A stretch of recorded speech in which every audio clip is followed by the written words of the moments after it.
जय हिंद। आज चलेंगे क्लास 9th के चैप्टर 2 पर। क्लास 9th के चैप्टर 2 में क्या है उसके बारे में अध्ययन करेंगे। ठीक है, तो क्लास 9th के चैप्टर 2 में है मोशन। क्या है? मोशन। इसको हिंदी में बोला जाता है गति। ठीक है, इंग्लिश और हिंदी दोनों में जानेंगे। ठीक है, तो यहां पर क्लास 9th के चैप्टर 2 में है मोशन। मोशन का हम अध्ययन करेंगे। ये मोशन होता क्या है, जिसको गति कहते हैं, ये गति होता क्या है।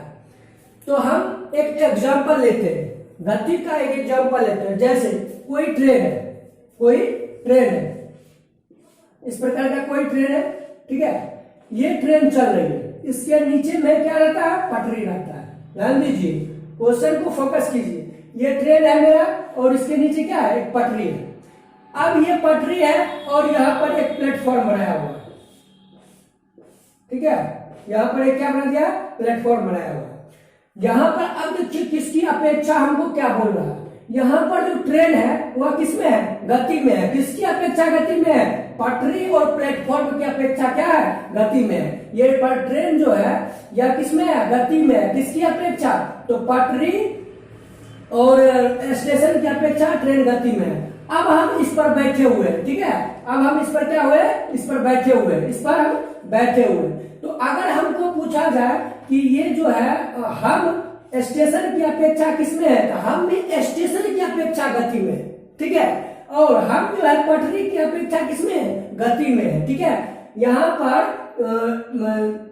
अगर हम बैठे हुए हैं तो स्टेशन की अपेक्षा हम गति में है और पटरी की अपेक्षा भी हम गति में है। लेकिन अगर हमको पूछा जाए कि इस बोगी की अपेक्षा, ये जो बोगी है, ये ट्रेन की बोगी, इसकी अपेक्षा हम किसमें है? तो बोगी की अपेक्षा हम किसमें? विराम में। बोगी की अपेक्षा हम विराम में अंदर में बैठे हुए हैं।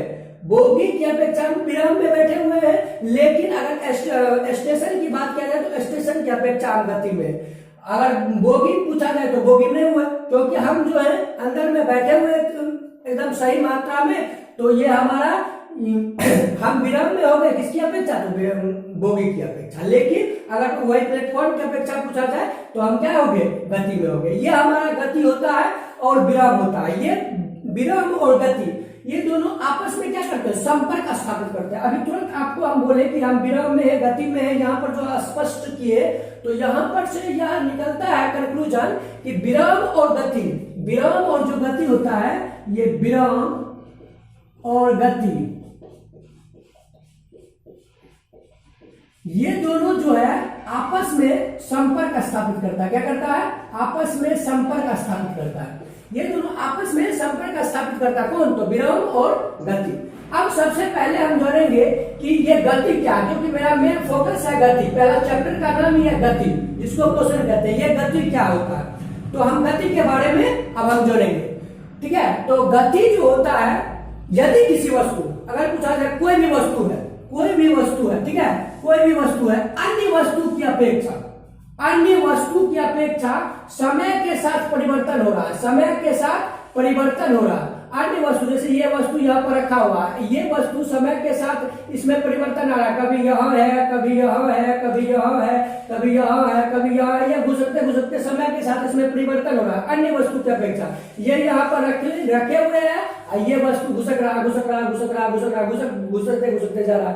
तो ये हमारा क्या हो गया? गति में हो गया, ये विराम में हो गया। समझ में आया कि नहीं? ये वस्तु गति में हो गया क्योंकि यह समय के साथ इसमें परिवर्तन हो रहा है। ये अभी यहाँ पर है, कल थोड़ी देर के बाद यहाँ रहेगा, थोड़ी देर के बाद यहाँ रहेगा, थोड़ी देर के बाद यहाँ रहेगा। ये गति में हो गया। अब उसके जस्ट विपरीत जाएंगे तो ये विराम में है। ये क्यों विराम में है? क्योंकि यह इसके समय के साथ कोई परिवर्तन नहीं हो। अगर पूछे आपको कि गति का डिफिनेशन क्या हो, गति का डिफिनेशन क्या है, तो आप क्या बताइएगा? यदि कोई वस्तु के समय के साथ अगर कोई परिवर्तन हो रहा, समय के साथ उसके गति में परिवर्तन हो रहा, उस समय के साथ उसके गति में परिवर्तन हो रहा है, तो उसको हम क्या बोलेंगे? विराम बोलेंगे। ठीक है, विराम हो गया। अब गति कहेंगे, क्या कहेंगे? गति कहेंगे। सॉरी, यहाँ पर गति होगा, विराम बोलिए। समय के साथ अगर परिवर्तन हो रहा है तो क्या हो जाएगा? गति हो जाएगा। आप देखिए दूसरा पॉइंट आता है कि ये विराम क्या होता है। दूसरा पॉइंट ये विराम क्या होता है, तो विराम के बारे में हम अध्ययन करेंगे। देखिए समय के साथ उसमें कोई परिवर्तन नहीं हो। समय के साथ जैसे कि यहाँ पर अगर रखा हुआ है, यहाँ पर रखले रह जाएगा, यहाँ पर रखले रह जाएगा, रखा ही रह जाएगा, तो उसको क्या कहेंगे, जो जहां पर है वहीं पर रखा हुआ तो आप विराम में, जो जहां पर है वहीं पर रखा जाए। अगर इसका डिफिनेशन पूछ ले कि विराम का डिफिनेशन क्या होगा, तो आप लोग क्या जवाब दीजिएगा। विराम का डिफिनेशन यही होगा कि यदि कोई वस्तु समय के साथ कोई परिवर्तन इसमें नहीं होता, समय के साथ कोई परिवर्तन नहीं होता है, तब यह किसमें हो जाएगा, विराम में हो जाएगा। समय के साथ अगर कोई परिवर्तन हो रहा है तो यह गति में हो जाएगा। अगर समय के साथ कोई परिवर्तन नहीं हो रहा, जैसे मान लीजिए हम यहाँ पर खड़े हो गए, हम किसमें हो गए, विराम में हो गए। यही हम ऐसे ऐसे चल रहे हैं, ऐसे ऐसे चल रहे हैं, तो यह हम गति में हो गए, क्योंकि हमको समय के साथ हमारे में परिवर्तन हो रहा, तो यह हमारा गति हो गया। यहाँ पर गति और विराम ये दोनों हो गया। अब इससे आगे बढ़ते हैं, तो विराम और गति से आगे बढ़ेंगे तो एक हमारा आता है कि गति भी कई प्रकार के होते हैं। आप कहिएगा कि सर गति कैसे होते हैं, या चलते हैं बोलते हैं, यही तो गति हो गया, अब इससे अलग क्या हो गया। तो यहाँ पर यह बात नहीं है, गति भी कई प्रकार के होते हैं। अब गति कितने प्रकार के होते हैं, तो गति 4 प्रकार के होते हैं। कैसे 4 प्रकार के होते हैं, आप देखिएगा दर्जी को, ठीक है, तो दर्जी में बहुत सारे गति का प्रयोग होता है। एगो देखिएगा सुइया ऐसे ऐसे ऐसे ऐसे ऐसे ऐसे करते रहेगा, एगो देखिएगा कि उसका चक्का नसते हुए रहता है, और दर्जी देखिएगा पैडल मारते हुए रहता है। तो यह सभी गति अलग अलग प्रकार के हो गए। तो गति हमारे जो होते हैं वह 4 प्रकार के होते हैं। सबसे पहला आता है रैखिक गति। सबसे पहला क्या आएगा, रैखिक गति, नोट डाउन करते चलिए। सबसे पहला रैखिक गति, दूसरा आ जाएगा दोलनी गति,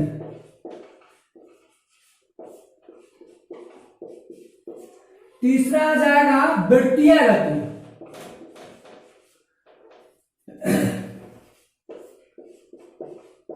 और चौथा इसका होता है आवर्त गति। चौथा क्या होता है, आवर्त गति। अब हम बोलेंगे सारा का सारा डिफिनेशन, आप नोट डाउन करना है कर लीजिए, ठीक है।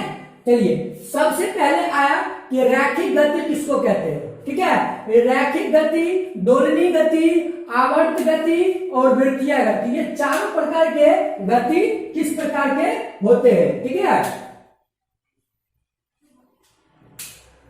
तो यहां पर रैखिक गति के बारे में अध्ययन करेंगे। तो रैखिक गति जो होती है उसमें कोई भी वस्तु, अगर कोई भी वस्तु है जो वक्र रेखा, वक्र मतलब होता है सीधी रेखा में, किस रेखा में, सीधी रेखा में, सीधी रेखा में जब गमन करेगी, जब कोई भी वस्तु, उसको क्या कहेंगे, रैखिक गति के अंतर्गत रहेंगे। जब कोई वस्तु सीधी रेखा या वक्र रेखा में गमन करेगी, जब कोई वस्तु सीधी रेखा या वक्र रेखा में गमन करती है, तब वह क्या कहलाती है, रैखिक गति कहलाती है। क्या कहलाती है, रैखिक गति कहलाती है। रैखिक गति हो गया, यहाँ पर ये पॉइंट समझ में आ गया। रैखिक गति किसको कहते हैं, जब कोई वस्तु सीधी रेखा में गमन करती है या वक्र रेखा में गमन करेगी तो वह रैखिक गति हो जाएगी। जैसे आपको एग्जाम्पल पर बता रहे हैं, बंदूक से छोड़ी हुई गोली, अगर आप बंदूक से छोड़ेंगे गोली तो क्या हुआ, ऐसे ऐसे होकर जाएगा उस दुश्मन को मारने के लिए, नहीं, ऐसे ऐसे होकर जाएगा तो बवाल हो जाएगा, हो जाएगा कि नहीं हो जाएगा वही ना। तो यहाँ पर रैखिक गति जो होती है वह सीधी रेखा में गमन करती है। किस तरह गमन करती है, सीधी रेखा में गमन करती है, यानी वक्र रेखा पर गमन करती है। जैसे बंदूक पर छोड़ी हुई गोली, धनुष से छोड़ा हुआ बॉल, अगर धनुष से हम बॉल को छोड़ते हैं तो कैसा अनुभव होता है, बंदूक से, धनुष से अगर किसी बॉल को छोड़ते हैं या बंदूक से किसी को गोली मारते हैं, क्या वो ऐसे ऐसे होकर नहीं जाएगी, वह टर्न होकर जाएगी कि भाई अगर दीवार के नीचे, अगर उसको दीवार के नीचे जाकर मारे, नहीं, वह सीधी रेखा में गमन करेगी। चाहे ऐसे मारे तो ऐसे निकलेगी या ऐसे मारे तो ऐसे निकलेगी, वह रैखिक गति करती है। अब दूसरा आता है कि दोलनी गति। ये दोलनी गति क्या होता है, इसके बारे में हम अध्ययन करेंगे।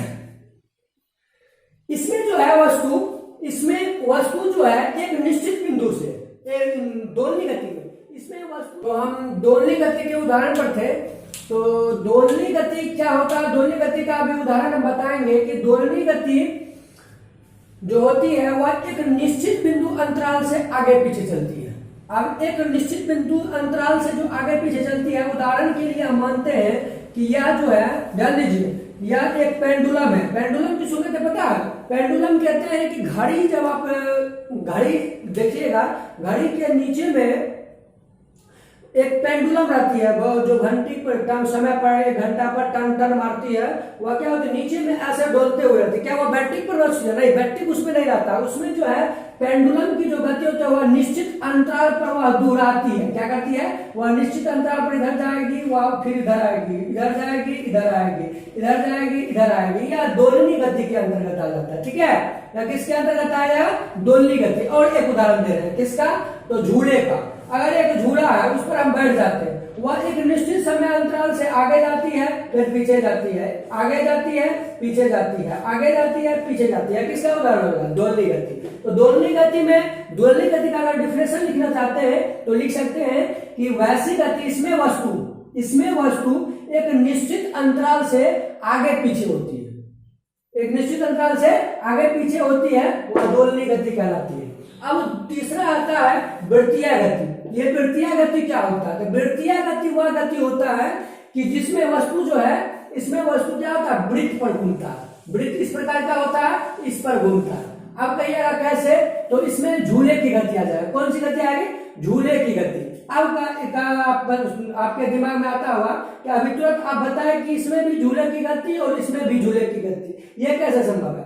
तो झूला दो प्रकार के होते हैं। देखिए, इस झूला के अंतर्गत कौन आएगा बताए? कि अगर नाव वाला पर झूले, नाव वाला पर जो नाव इधर से जाएगी या फिर उधर से आएगी, जाएगी आएगी, जाएगी आएगी, वह जो है दोलनी गति पर कार्य करती है। वह अगर ऐसे घूम जाए तो उसमें तो बैठेगा तो क्या पूरा गिर पड़ जाएगी। ठीक है, तो यहाँ पर उलटना नहीं है, यहाँ पर क्या करना है?